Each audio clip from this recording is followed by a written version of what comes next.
পৃথিবীতে মানুষ কত কত যা হয় বলবেন তো, হয় হোক নাই না হোক। কত? 800 কোটি মানুষ। 800 কোটি মানুষের ভিতর থেকে মুসলমান কত কোটি? হ্যাঁ 200 কোটি। 200 কোটি মুসলমানের ভিতর থেকে বাংলাদেশে বসবাস করে কত কোটি? 18 কোটি। সব কি মুসলমান? 1 কোটি বাদ দেন, তাহলে মুসলমান হলো কত কোটি? 17 কোটি। আউযু বিল্লাহি মিনাশ শাইতানির রাজিম। বিসমিল্লাহির রাহমানির রাহিম। আলিফ লাম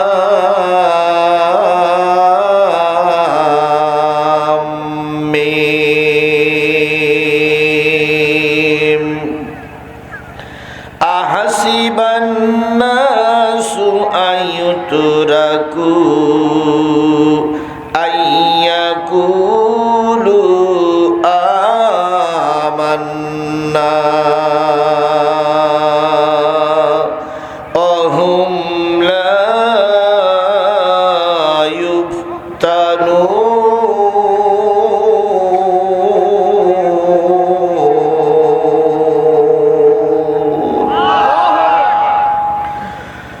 ولقد فتنا الذين من قبلهم فليعلمن الله الذين صدقوا وليعلمن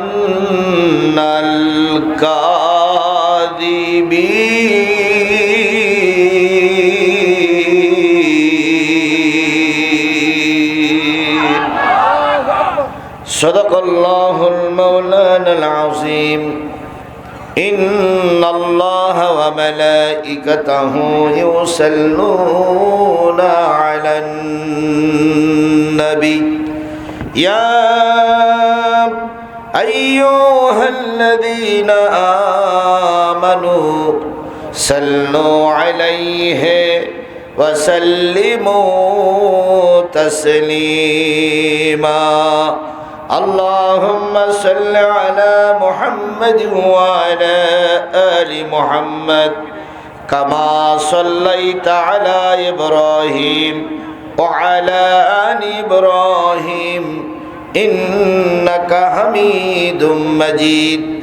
اللهم بارك على محمد وعلى آل محمد كما باركت على إبراهيم وعلى آل إبراهيم إنك حميد مجيد. لا إله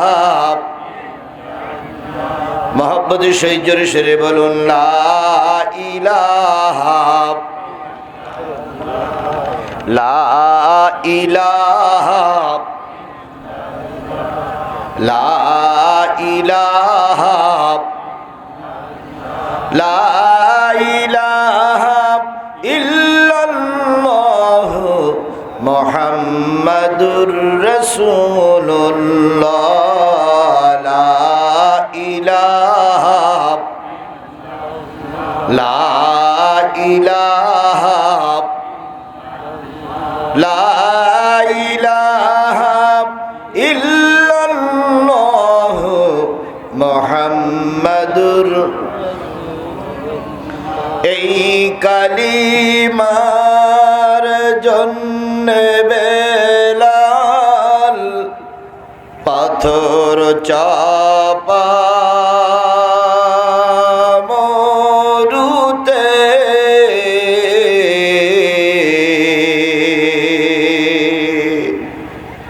প্রাণ চলে যায় তবু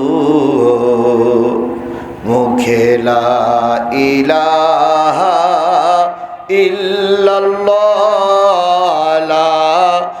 ইলাহা লা ইলাহা লা ইলাহা ইল্লাল্লাহু মুহাম্মাদুর। সকলে জবান খুলে একসাথে এক বাক্যে বলছি সাল্লাল্লাহু আলাইহি ওয়াসাল্লাম।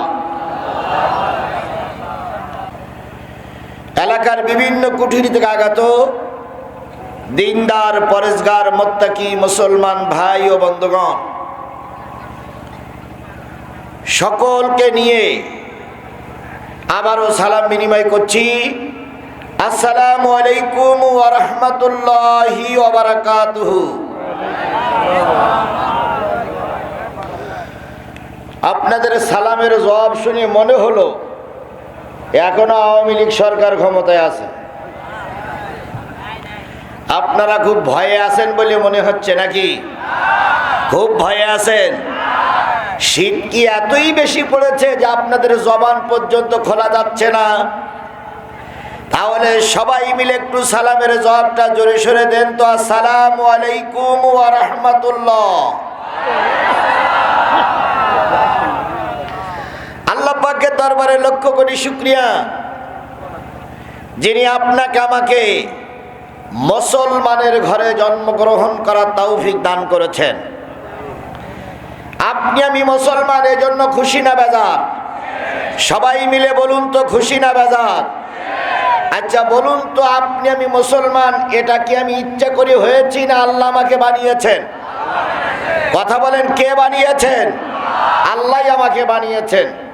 আপনি আমি মিছিল করে মুসলমান হইনি, হরতাল করে মুসলমান হইনি, জনসভা করে দাবি আদায়ের জন্য মুসলমান হইনি। কে মুসলমান বানিয়েছেন? আবার দেখুন, মুসলমানের ভিতরে বিভিন্ন জাত এবং পদের মুসলমান আছে। কেউ 2 দিন নামাজ পড়া মুসলমান, কেউ শুক্রবারের নামাজ পড়া মুসলমান, কেউ জীবনে একবার নামাজ পড়ে না, উনিও মুসলমান। কেউ কোরআন হাদিসের মাহফিলগুলো বন্ধ করে দেওয়ার জন্য পায়তারা করে, উনিও মুসলমান। কেউ আলেমদের রক্ত ঝরলে আনন্দ মিছিল করে, উনিও মুসলমান। কেউ আলেমদের ফাঁসিতে আনন্দ করে, উনিও মুসলমান। কেউ তাফসীর মাহফিল বন্ধ করে দেয়, উনিও মুসলমান। আপনিও মুসলমান, আমিও মুসলমান। সব ধরনের মুসলমান এখানে আছে না নাই? জোরে বলেন, আছে না নাই? আবার দেখুন, আমরা এখানে যারা আছি, আমরা এখানের মুসলমান, আবার যারা বাদাম কিনে খাচ্ছে ওরাও মুসলমান। খালি মুসলমান। আমরা আসছি কি শোনার জন্য, আর ওনারা কি শোনার জন্য আসছে? বাড়ির থেকে কিন্তু ঠিকই বলে আসছে যে আমি মাহফিলে যাচ্ছি। স্ত্রী হয়তো এশার নামাজের পরে দোয়া করতেছে, আল্লাহ কালাচাঁদের বাপ মাহফিলে গেছে, আল্লাহ হেদায়েত দান করিও। কালাচাঁদের বাপ মাহফিলে না বসে কি করতেছে? বাদাম খেয়ে বেড়াচ্ছে। তাহলে সব ধরনের মুসলমান আমার সমাজে আছে না নাই? আল্লাহ বলতেছেন, কুনতুম খায়রা উম্মাতিন উখরিজাত লিন-নাস তা'মুরুনা বিল মা'রুফি ওয়া তানহাউনা আনিল মুনকার ওয়া তু'মিনুনা বিল্লাহ।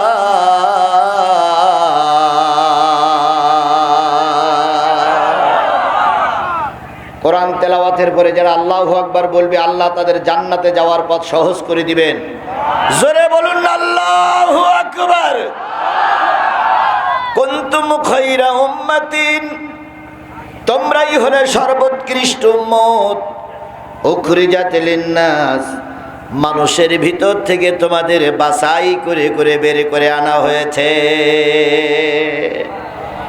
এবার বলুন তো, পৃথিবীতে মানুষ কত? কত? যা হয় বলবেন তো, হয় হোক নাই না হোক। কত? 800 কোটি মানুষ। 800 কোটি মানুষের ভিতর থেকে মুসলমান কত কোটি? হ্যাঁ, 200 কোটি। 200 কোটি মুসলমানের ভিতর থেকে বাংলাদেশে বসবাস করে কত কোটি? 18 কোটি। সব কি মুসলমান? 1 কোটি বাদ দেন, তাহলে মুসলমান হলো কত কোটি? 17 কোটি। 17 কোটি মুসলমানের ভিতর থেকে দৈনিক আজান শোনার পরে 5 ওয়াক্ত নামাজ পড়ে কয় কোটি? কয় কোটি হবে? হ্যাঁ, না লাখ না, একেবারে নামাজি নেই ওরা ভেবে না।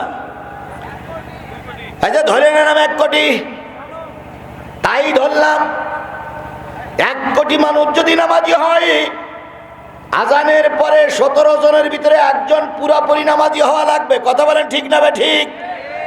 আপনাদের কথাই ধরে নিলাম 1 কোটি মানুষ নামাজি।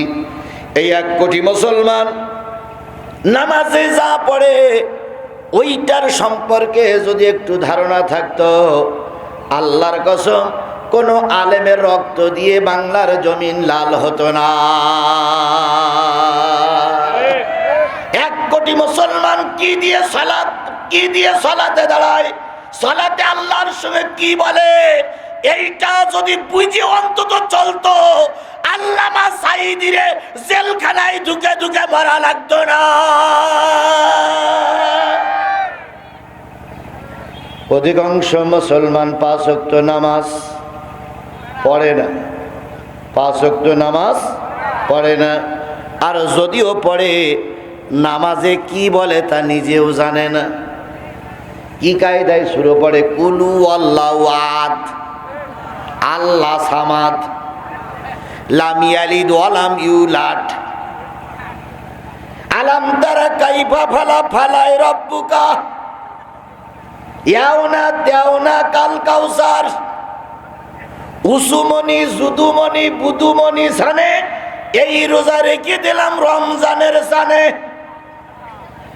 এ জাতীয় লোক আমাদের সমাজে আছে না নাই?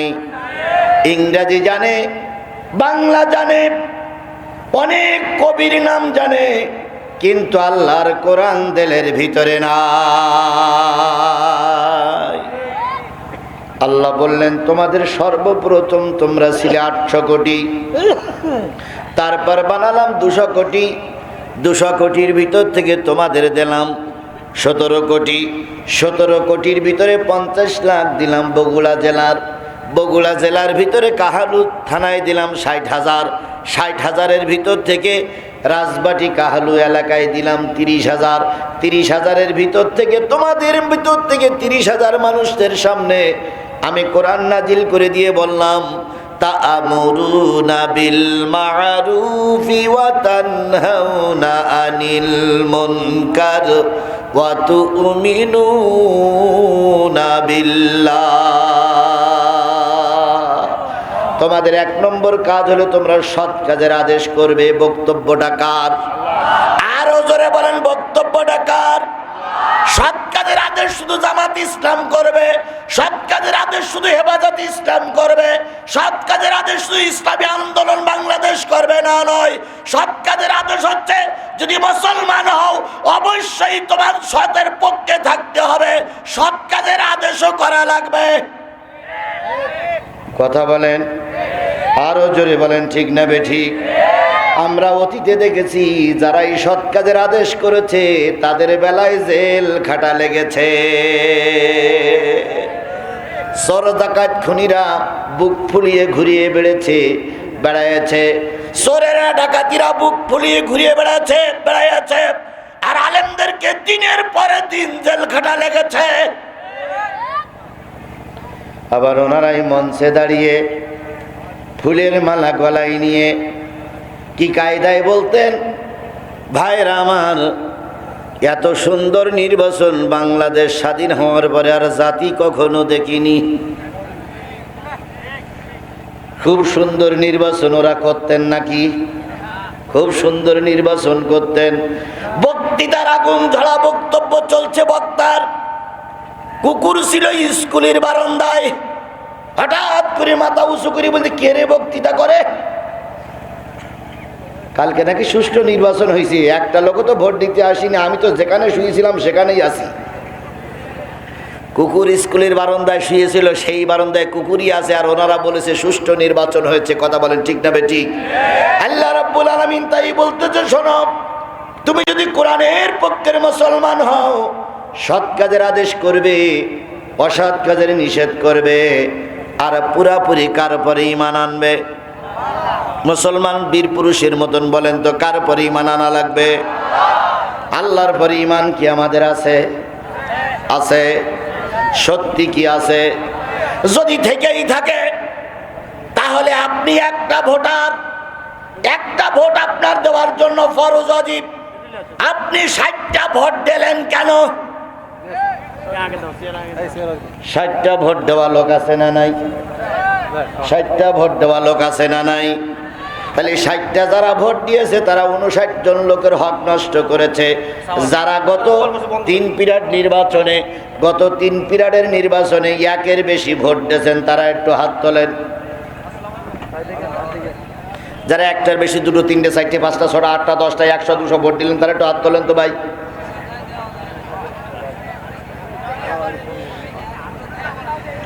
একটাই তাই দিতে পারিনি, আর বেশিগুলো দেওয়ার লোক এখানেই আছে, এখানেই আছে, এখানেই আছে। ডাইনি ভাবে খুঁজে দেখেন, মাথা নিচু করে বসে আছে, ওরা অবশ্যই 50টা ভোট দিয়েছিল। এখন ম্যাডাম চলে গেছে তাই মাথা নিচু করে বসে আছে। কথা বলে ঠিক না বেঠিক? ওনারা আবার এখান থেকে কলকাঠি নালা দিচ্ছে, ম্যাডাম আসেন, আমরা আসি। একটা জিনিস মনে রেখো, জালেমেরা পালাই যাবার পরে আর ফিরে আসতে পারে না। পৃথিবীর ইতিহাস বলে কোন জালেম পালাই যাওয়ার পরে নতুন করে আর সরকার গঠন করতে পারেনি।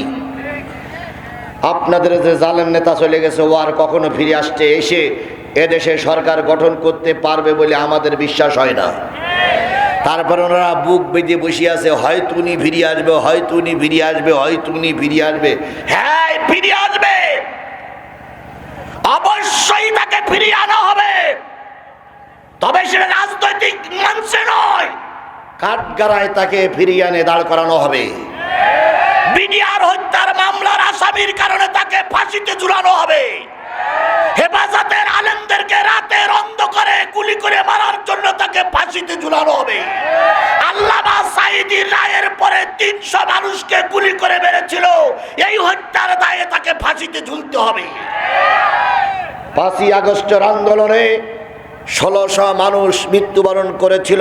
তার এই মৃত্যুর রায় ঘোষণা, তার এই পাপের শাস্তি ঘোষণার জন্য, কাঠগড়ায় দাঁড়ানোর জন্য ভারতের মাটির থেকে তাকে ফিরিয়ে এনে বিচারের আওতাধীন করা হবে। কথা বলেন ঠিক না বেটি? তবে নতুন করে আর কোনো রাজনীতি ময়দানে তারা ফিরে আসতে পারবে বলে আমার মনে হয়। তাহলে আমি যে জিনিসটা বোঝাতে চাচ্ছিলাম, তাওয়াক্কুল করতে হবে কার উপরে? আরো জোরে বলেন, তাওয়াক্কুল করতে হবে কার উপরে? এই শব্দটা বলা যত কঠিন, সহজ এই শব্দটার পরে টিকে থাকা অনেক অনেক অনেক কঠিন। চারিপাশ থেকে পুলিশ ঘিরে ফেলেছে, এখন আপনাকে হয় গ্রেপ্তার নাই গুলি। সেই সময় হাজারো জনতার সামনে দাঁড়িয়ে আল্লাহর কোরআনের পক্ষে কথা বলা কতটুক তাওয়াক্কুল, সেটা যে বলেছে সেই জানে, আর যারা শুনেছে তারাই জানে। কথা বলেন ঠিক না বেটি? এই জন্য আল্লাহ বললেন, তোমরা যদি মুমিন হও, সৎ কাজের আদেশ করবে, অসৎ কাজের নিষেধ করবে, আর কার পরে ঈমান আনবে? আমরা আল্লাহর পরে ঈমান এনে আজকের এই মাহফিলে বসেছি। এই জন্য আল্লাহর দরবারে শুকরিয়া। কারোর জবান বন্ধ থাকবে না। আলহামদুলিল্লাহ। আরেকটু জোরে বলুন তো আলহামদুলিল্লাহ। আরো জোরে আলহামদুলিল্লাহ। সর্বকালের সর্বশ্রেষ্ঠ মহামানব, যিনি সারাটা জীবন উম্মতের জন্যই কেঁদেছিলেন। কথা বলেন ঠিক না বেঠিক?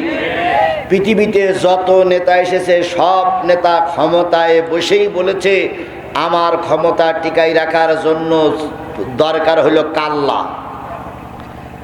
আর নবী এসে বলেছেন মানুষের নাজাতের জন্য, আমি এসেছি কল্যাণের জন্য। কিসের জন্য? নবী এসেছিলেন কল্যাণের জন্য। পৃথিবীতে অনেক নেতা, বেশিরভাগ নেতা এসেছে মানুষের কল্যাণ নেবার জন্য, আর আমার নবী এসেছিলেন জাতির কল্যাণের জন্য। কি কায়দায় চেয়ারে বসেই বলে, এই পর্যন্ত তোমরা আমাদের সঙ্গে যারা লড়াই করেছো তাদের ব্যাপারে হুঁশিয়ারি উচ্চারণ করছি, ভাতে মারবো, পানিতে মারবো, তারপরে বলে চুবাইয়ে চুবাইয়ে মারবো। কিন্তু একটা বারও জানে না যে বিরিয়ানি ভাত রান্না করা আছে, ওটা আমার কপালে জুটবে কিনা। যখন বিমানে ওঠার জন্য বলা হচ্ছে, সেনাবাহিনীর প্রধান যে ম্যাডাম বিমানেও চড়েন, ম্যাডাম তখন বলতেছে আমার বিরিয়ানি, আমার বিরিয়ানি। কয় ম্যাডাম 40 মিনিট যদি টাইম দেই আপনার, আলু ভর্তা করে খেয়ে ফেলবে। ওই হবে বিরিয়ানি আর আপনার হবেন আলু ভর্তা। শেষ পর্যন্ত বিরিয়ানিও কপালে জুটিনি। কথা বলেন, কথা বলেন, কথা বলেন। সুতরাং কাল্লা চাইতে গিয়ে নিজের কাল্লা অনেক সময় দিয়ে দিতে হয়। এই জন্য রাসূল সাল্লাল্লাহু আলাইহি সাল্লাম চেয়েছিলেন মানুষের কল্যাণ। কথা বলেন ঠিক না বেঠিক? এই নবী সারা জীবন মানুষের জন্য কষ্ট করেছেন, ফিকির করেছেন, তায়েফে মার খেয়েছেন, বদরে রক্ত দিয়েছেন, উহুদে মার খেয়েছেন, মক্কায় পচা ভুড়ি নারী ভুড়ি তার মাথার পরে চাপিয়ে দেওয়া হয়েছে। আবার যখন আল্লাহর নবী মক্কা বিজয় করেছেন, উঁচু জায়গায় দাঁড়িয়ে বলেছেন, ও আমার জাতি, আল্লাহর রাস্তে তোমাদের সবাইকে ক্ষমা করে দিলাম।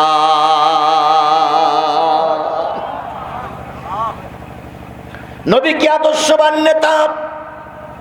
নবী যদি প্রতিশোধ দিতেন অনেক কিছু করতে পারতেন, কিন্তু নবী বলেছেন না, আমি প্রতিশোধ দেওয়ার জন্য আসিনি, আল্লাহ আমাকে ক্ষমা করে দেওয়ার জন্যই পৃথিবীতে পাঠিয়েছে। সেই আদর্শ আমাদের দেশের ভিতরে কিছু লোক ধরে রেখেছে। কথা বলেন ঠিক না বেঠিক? কিছু লোক এখনো সেই আদর্শ ধরে রেখেছে না রাখিনি। ওনাদের ওবায়দুল কাদের সাহেব প্রায় বলতেন, যদি আওয়ামী লীগ ক্ষমতাচ্যুত হয় আর বিএনপি জামাতের হাতে যদি ক্ষমতা চলে যায়, একদিনে 10 লক্ষ লাশ পড়বে। তাই বলতেন না? তাই বলতেন না? এখন বলুন তো, আওয়ামী লীগের ভাইরা যারা এখানে আছেন, ক্ষমতা এখন আওয়ামী লীগের হাতে না কেয়ারটেকার সরকারের হাতে? অন্তর্বর্তীকালীন সরকারের হাতে না? আচ্ছা বলুন তো, অন্তর্বর্তীকালীন সরকারের ডাইনে বামে কোন দল আছে? জামাত এবং বিএনপি ডাইনে এবং বামে আছে। কথা বলেন ঠিক না বেঠিক? অন্তর্বর্তীকালীন সরকার কোন সিদ্ধান্ত নিতে গেলে জামাত বিএনপির অনুমতি ছাড়া নিচ্ছে না। কথা বলেন, কথা বলেন, কথা বলেন। তাহলে এক প্রকারে বোঝা যায় জামাত বিএনপিরা এখন অনেক হাই পাওয়ারে। যদি তোমাদের সেই কথা সত্য হতো, তাহলে এক রাত্রি অন্তত 50,000 লাশ পড়তো। আওয়ামী লীগের নেতা কর্মীরা যারা আছেন, একটু সাহস নিয়ে বলুন তো, আপনাদের সেই সেক্রেটারি জেনারেলের কথা কি জামাত বিএনপির লোক সত্যে পরিণত করেছে? জোরে বলেন, করেছে? সুতরাং ইসলাম ক্ষমার দৃষ্টান্ত দেখায়। ইসলাম প্রতিহিংসা রাজনীতি করে না। ইসলাম কখনো প্রতিশোধ নেয় না। ইসলামের কাজ হলো জাতিরে ক্ষমা করে দেওয়া।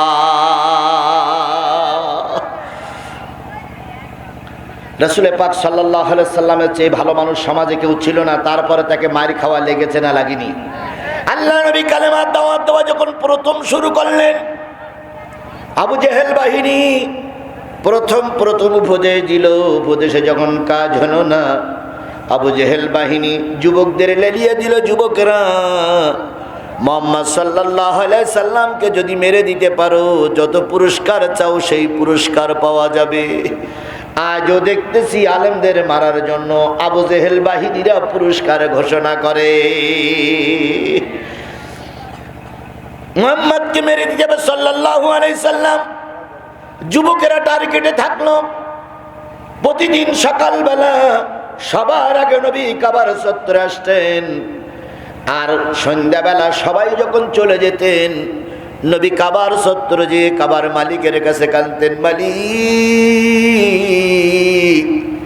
এ জাতি বোঝে না, এ জাতি আমার পর অত্যাচার করতেছে, তুমি দয়া করে জাতিরে মাফ করে দাও। তিনি সারাদিন মার খাতেন আর সন্ধ্যাবেলা মালিকের কাছে যাইয়ে মাপ চাইতেন। আবু জেহেল বাহিনী বুঝলো নবীজি প্রতিদিন সকালবেলা ভোরে কাবায় যায়, আর সন্ধ্যাবেলায় কাবায় যায়। তাই আবু জেহেল যুবকদেরকে বলল, যুবকেরা, কালকে সকালবেলা নবী যখন কাবার চত্বরে যাবে, তোমরা একটা বিরাট বড় উটির উটির থেকে বের করে নবীজির মাথার পরে চাপাইয়া দেবা, যাতে করে নবীজি ওইখানে মারা পড়ে থাকে, কারোর যেন দোষ না হয়। যেমন কথা তেমন কাজ। যুবকেরা বিরাট একটা ভুড়ি ম্যানেজ করে নিয়ে অপেক্ষা করতেছে কখন নবী আসবে। ফাতেমা বলতেন, আমি সব সময় খেয়াল করতাম আমার বাবা কোনো জায়গায় গেলে কোনো বিপদে পড়ে কিনা। সেদিনও সকালবেলা বাবার দিকে আমার খেয়াল ছিল। বাবা আস্তে করে গেলেন কাবার চত্বরে, জমজমের পানি দিয়ে উজু করলেন। বাজান যখন 2 রাকাত নামাজের নিয়ত করে দাঁড়িয়েছেন, ওই মক্কার যুবকেরা বড় একটা পচা ভুড়ি এনে নবীজির মাথার পরে চাপিয়ে দিল। আর আবু জেহেল বড় একটা টিলায় বসে বসে হাততালি দিচ্ছে আর আনন্দ করতেছে। নবীজি আয়েশার কাছে বর্ণনা করেছেন, আয়েশা, জীবনে যতগুলো কষ্ট পেয়েছি তার ভিতরে একটা কষ্ট ছিল যেদিন ওই কাফেরের বাচ্চারা আমার মাথার পরে ভুড়ি চাপাইয়ে দিয়েছিল।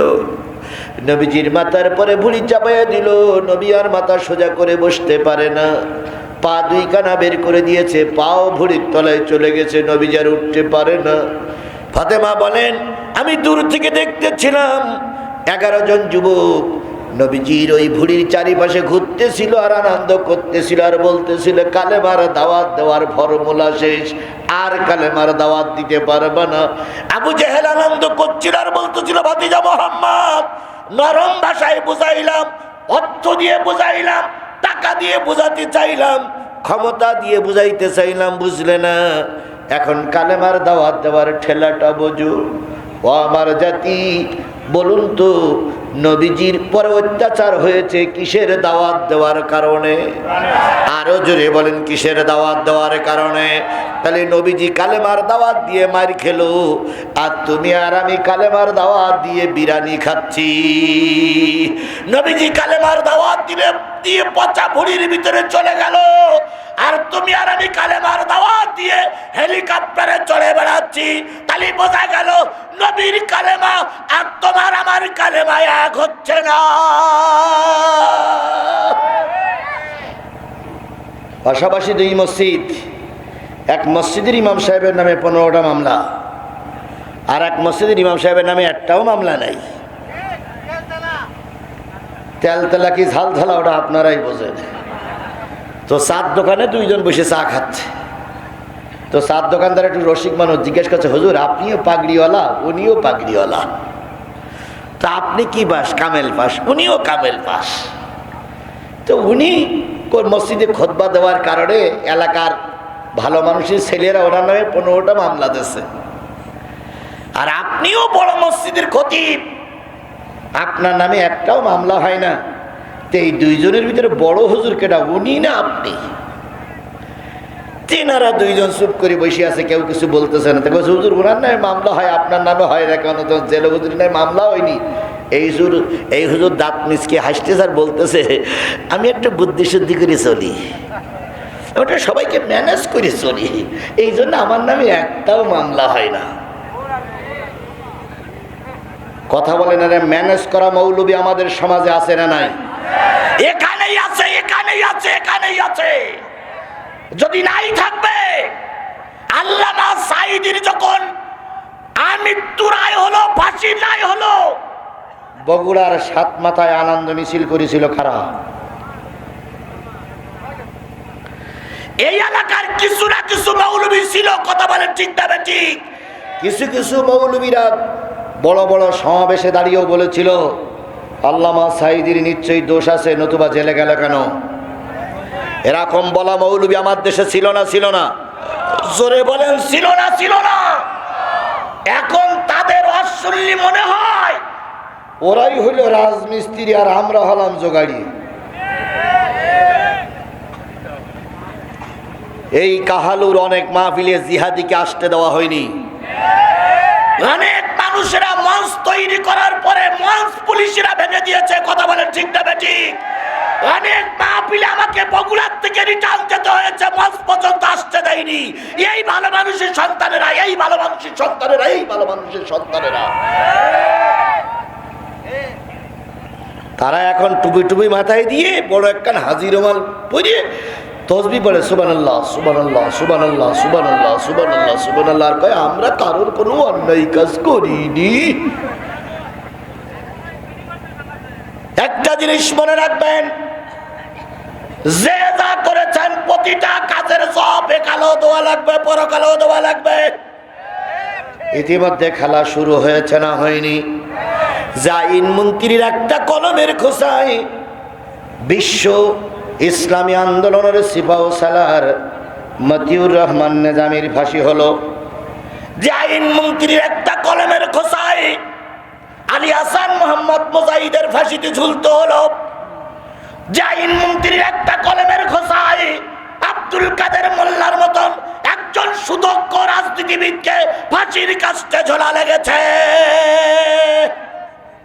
যে আইন মন্ত্রীর একটা কলমের খোসায় বিশ্বনন্দিত আলেমে দ্বীন আল্লামা সাঈদীকে আমৃত্যু জেল খাট্টি হয়েছে। কথা বলেন ঠিক না বেঠিক? আজকে আল্লাহর কি খেলা, সেই আইন মন্ত্রী এখন জেলখানায়, হাত করা পা বেড়ি, মাথায় হেলমেট পরাইয়া, যখন যখন বুলেট প্রুফ গাড়িতে নিয়ে বুলেট প্রুফ জ্যাকেট পরাইয়া, বুলেট প্রুফ জ্যাকেট পরাইয়া কোমরে দড়ি বেঁধে যখন নিয়ে যায়, তখন যে পুলিশ স্যালুট দিত, সেই পুলিশ পিছন দিক থেকে বলে হাঁটেন হাঁটেন হাঁটেন। এ খেলা কার? জোরে বলেন, এ খেলা কার? ওনারাই বলেছিলেন আল্লামা সাঈদীর জানাজায় ঢাকায় হবে না। আমরা সেদিন চোখের পানি ফেলাই কেঁদেছিলাম।